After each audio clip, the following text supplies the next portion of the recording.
मेरा रक्षाबंधन।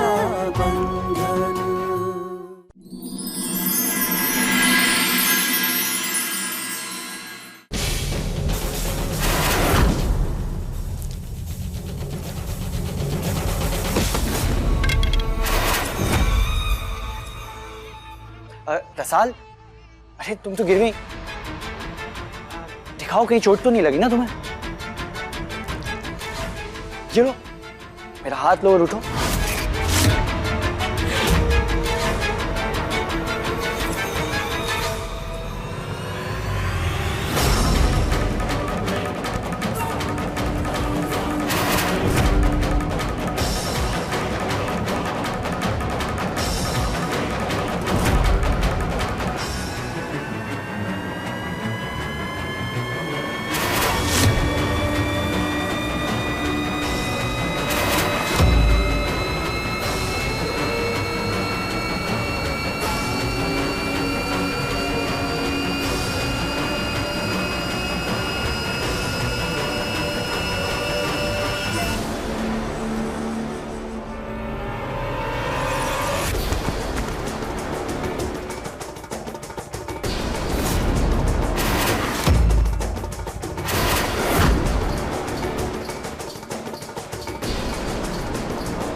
पहचाना मुझे? छोरी तू है कौन? सरपंच उम्मेद सिंह की छोरी, कमलेश काकी को सताने वाली चिड़कली और फूली मासा की रस्सू। अपनी रस्सू है। रस्सू हमारा आशीर्वाद है।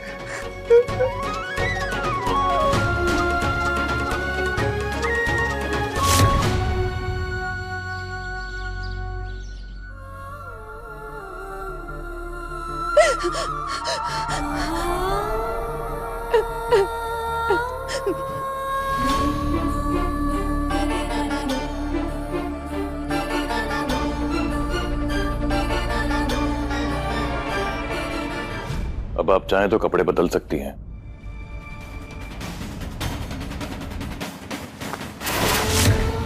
मुझे इतना दर्द देके मन ना भरा तेरा, जो फिर से हुकूमत चलाने आ गया मुझ पे।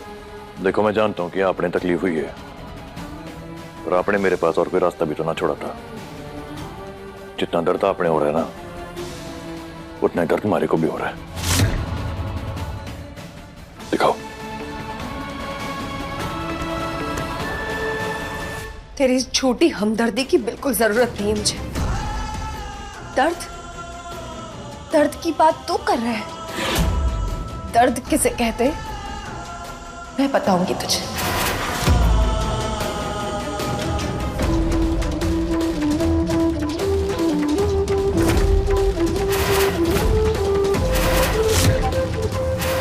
अब बता, तेरा ये दर्द मेरे इस दर्द के बराबर है या उससे कम है?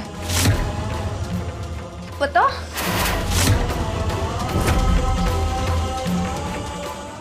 पत्थर है तू। ऊपरी चोट का तो एहसास होता नहीं है ना तुझे, पर मैं जानती हूँ तेरे इस पत्थर दिल को किस चीज से दर्द होता है। तेरी रसाल, जब जब वो समर तेरी बहन को दर्द पहुंचाएगा, तब तब तुझे चोट पहुंचेगी। तब मैं देखती हूँ कैसे सख्त बना रहता है तू। मैं दुआ करूंगी कि तेरी बहन हर पल हर घड़ी तकलीफ में हो, ताकि तू भी तकलीफ। आज के बाद दोबारा कभी भूल से भी हमारी बहन के लिए ऐसी बद्दुआ ना निकालना, वरना ये शिवा अपनी हर मर्यादा पार कर जाएगा।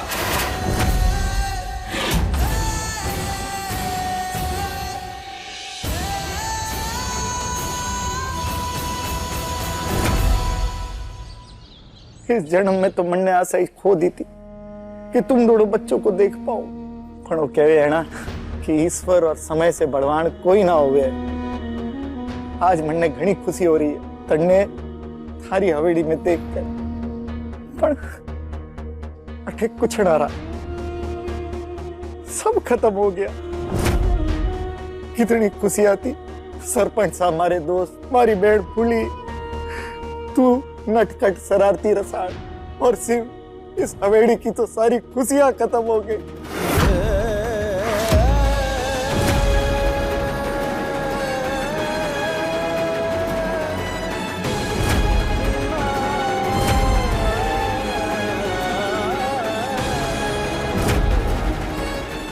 सरपंच साहब फूली जाने के बाद पूरा परिवार उजड़ गया और हमारी बिंदनी को ऐसा सदमा लगा कि वो अपना मानसिक संतुलन खो बैठी।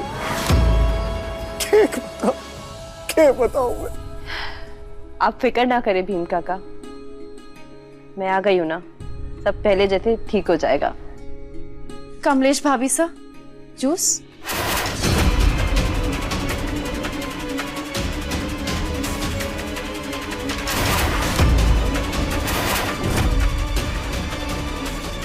चकोरी बहन आपने क्यों तकलीफ की? रसाल शरबत। सरपंच साहब के जाने के बाद इतने सालों के बाद मैं इतनी खुश हुई हूँ क्योंकि मेरी बेटी रस्सू घर आई है।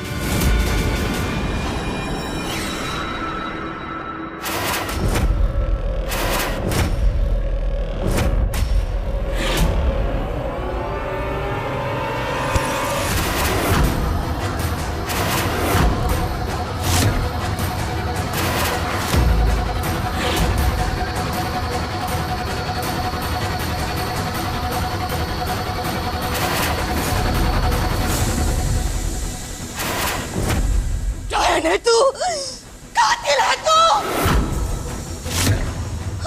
छोड़ मारा हाथ। भीम भाई साहब, डायन कहीं की। संभाल ले अपनी बींदनी को। साल में दूसरी बार मारे पे हमला कर रही है और इल्जाम लगा रही है। खा गई सबको, कातिल है।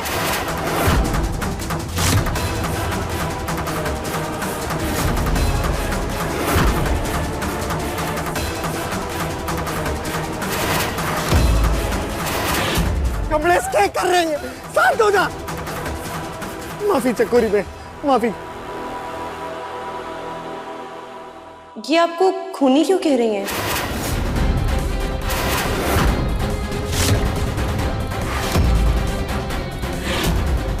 साल, तुम्हारी हिम्मत कैसे हुई मेरी ताई जी से इतना घटिया सवाल पूछने की? माफी मांगनी होगी तुम्हें अभी के अभी। सवाल पूछना कुछ गलत नहीं है समर साहब। मैं बस इतना जानना चाहती हूँ कि इन 15 साल में ऐसा क्या हुआ जो कमलेश काकी की ये हालत हो गई। कुछ तो हुआ होगा। समर,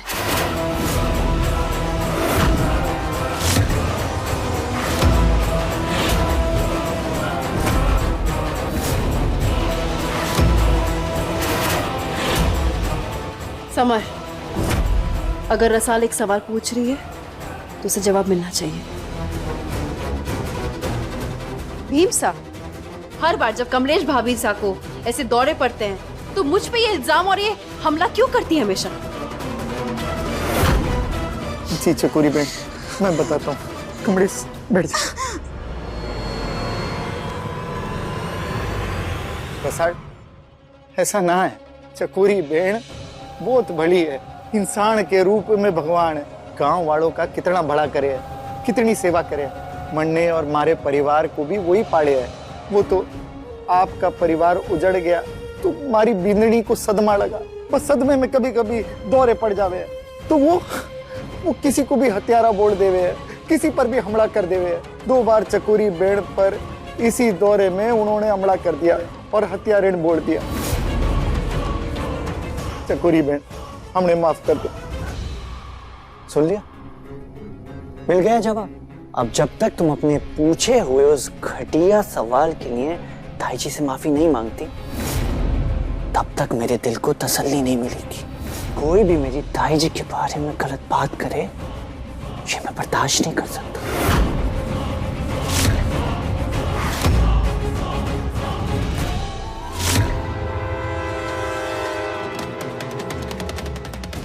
कोई भी सवाल गलत या सही नहीं होता है समर साहब, उसके जवाब उसे सही या गलत बनाते हैं। मैंने तो सिर्फ उनसे सीधा सा सवाल पूछा था, कोई आरोप ना लगाया है। माफी तो तुम्हें अभी के अभी मांगनी ही होगी ताईजी से। समर बस, बात को आगे बढ़ाने का कोई मतलब ना है। माफी तभी मांगनी चाहिए जब वो दिल से निकले, लेकिन फिर भी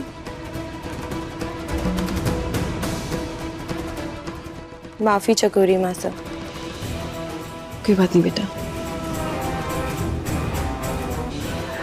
रसाल, इस बार सिर्फ इतने पे जाने दे रहा हूं, लेकिन अगर अगली बार से मेरी ताईजी के खिलाफ एक भी शब्द निकाला तो ये जुबान से बोली हुई माफी तुम्हारे लिए काफी नहीं होगी। समर, गलती बच्चों से ही होती है, कोई बात ना।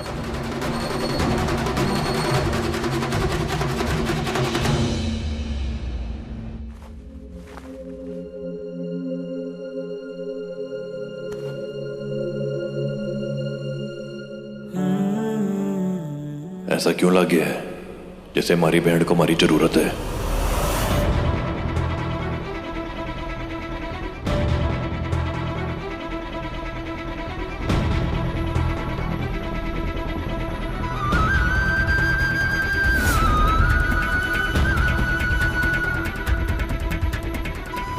काश आज आप यहाँ होते भाई साहब।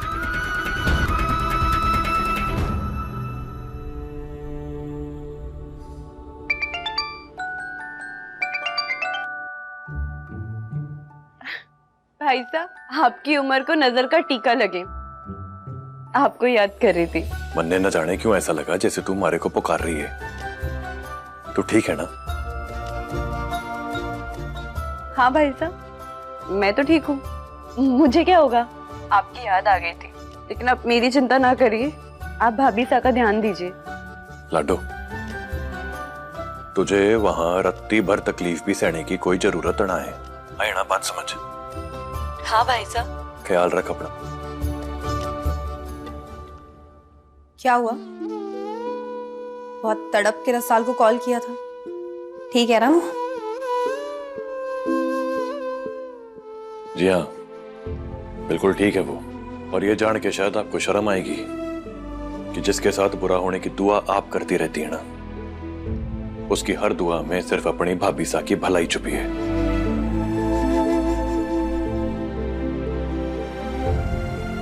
किसी की भाभी नहीं हूं मैं। ईश्वर के बनाए रिश्तों को इंसान के नकार देने से वो बदलना चाहते। शादी के पहले वचन को तो आपने निभा लिया, अब वक्त आ गया है कि आप दूसरे वचन की भी शपथ खा लें। अपने पति के परिवार को उतना ही आदर और प्रेम देंगी आप जितना आप अपने परिवार को देती हैं। रसाल हमारा परिवार है, इसलिए अब आपको उसे भी अपनाकर आदर और प्रेम देना होगा। कल हम उससे मिलने उसके घर जा रहे हैं, तैयार हो जाइएगा। दुनिया इधर की उधर हो जाए, मैं कहीं ना जाऊंगी। सुबह तक का इंतजार कीजिए, सब अपने आप हो जाना है। और तू भी कान खोल के सुन ले, मैं रसाल की हवेली नहीं जाऊंगी, मतलब नहीं जाऊंगी। वो तो कल सवेरे दिख ही जाएगा।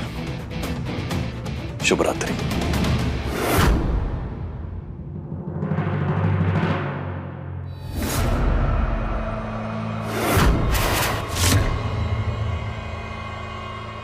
आई एम सॉरी रसाल, बहुत चोट लगी ना, लेकिन तुम्हें क्या जरूरत थी उस पागल की बातों में आके खामोखा ताईजी से।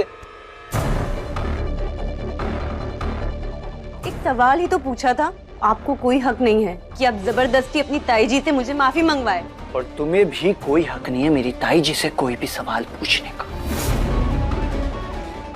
आप नहीं देख सकते क्योंकि आपकी आंखों में अपनी ताईजी की भक्ति की पट्टी बंधी है, लेकिन मुझे दिखाई दे रहा है कि कैसे उन्होंने सब नौकरों को घर से निकाल दिया ताकि वो मुझसे घर के सारे काम करवा सके। काश मैं अपने भाई साहब को तभी बता दिया होता तो।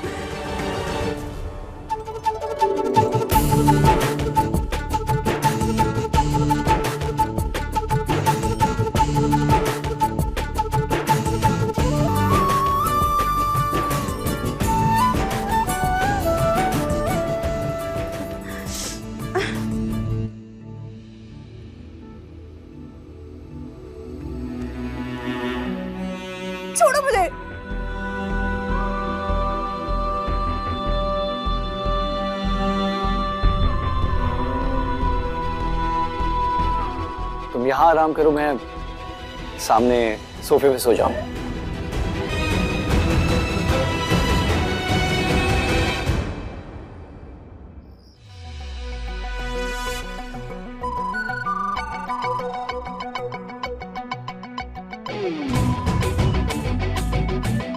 मेहरबानी करके सो जाइए, सवेरे देवरिया जाना है। इसीलिए जाग रही हूँ, ताकि सुबह मुझे इतनी नींद आए कि तू क्या कोई भी मुझे कहीं ना ले जा सके। जैसी आपकी मर्जी।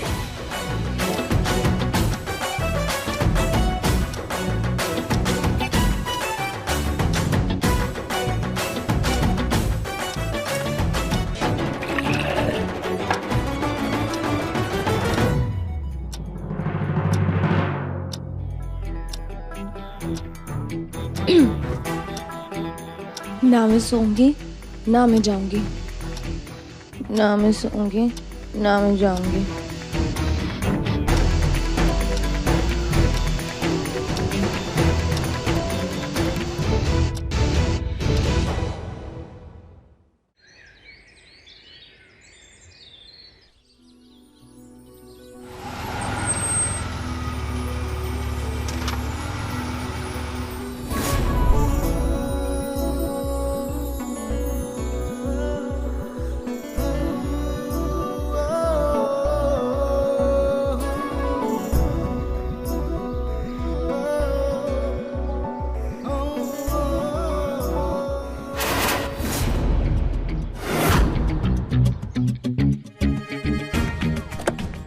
आइए, पहुंच गए।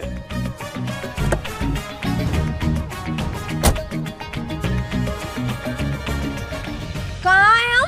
रसाड़ के ससुराल। बोला था ना आपसे कि आपने यहाँ लेकर आऊंगा, भूल गई? मुझे इतनी गहरी नींद कब लगी? धौलपुर से सीधे देवरिया आ गई और पता भी ना चला। हाँ, वो रात भर आपने बहुत पानी पिया था ना, वही हमारे काम आ गया। मतलब तूने उसके अंदर कुछ मिलाया था? थोड़ा सा। यार चिंता ना करो, आपके माँ साहब पापा साहब सबको पता है कि आप हमारे साथ आज ही आओ। तू ना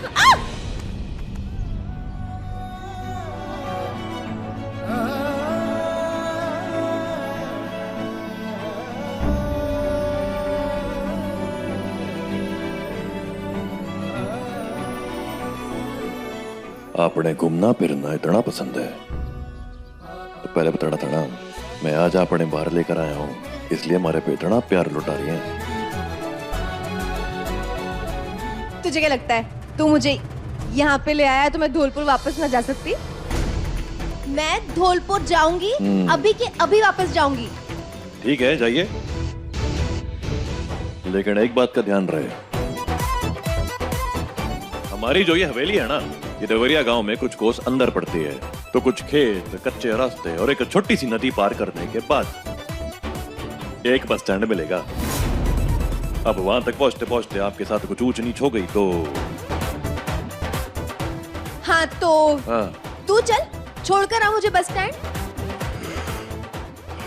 अरे जरूर चलेंगे, लेकिन रसाल से मिलने के बाद। आ रही हैं?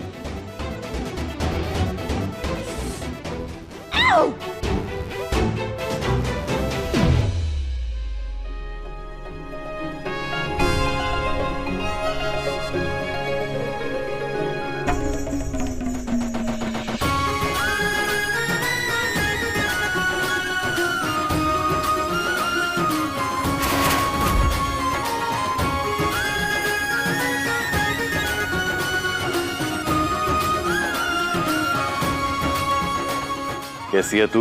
मैं ठीक हूँ।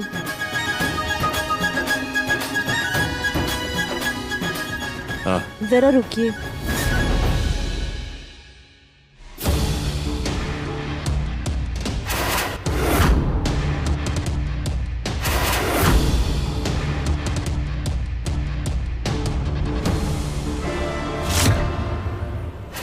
भाभी साहब, आज आप अपने असली ससुराल आ ही गई।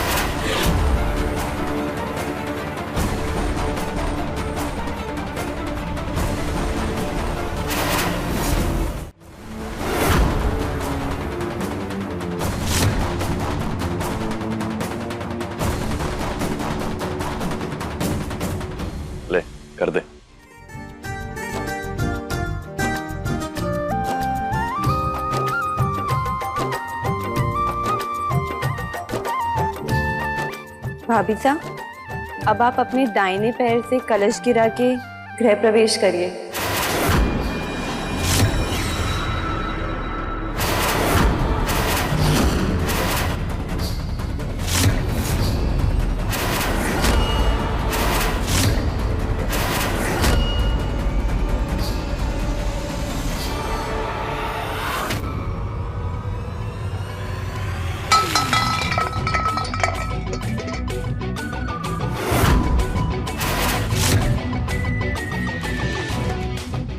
हो गया।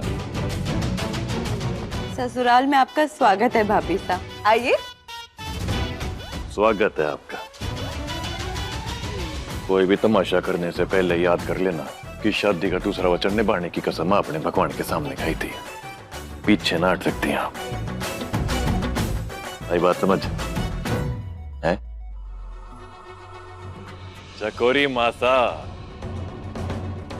आप कह रही थी ना कि हमारे बिना आपका परिवार अधूरा है, तो लो मैं अपनी पत्नी को लेके खुद ही आ गया।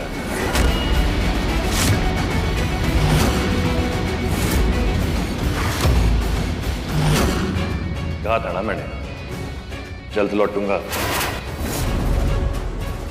लौट आया।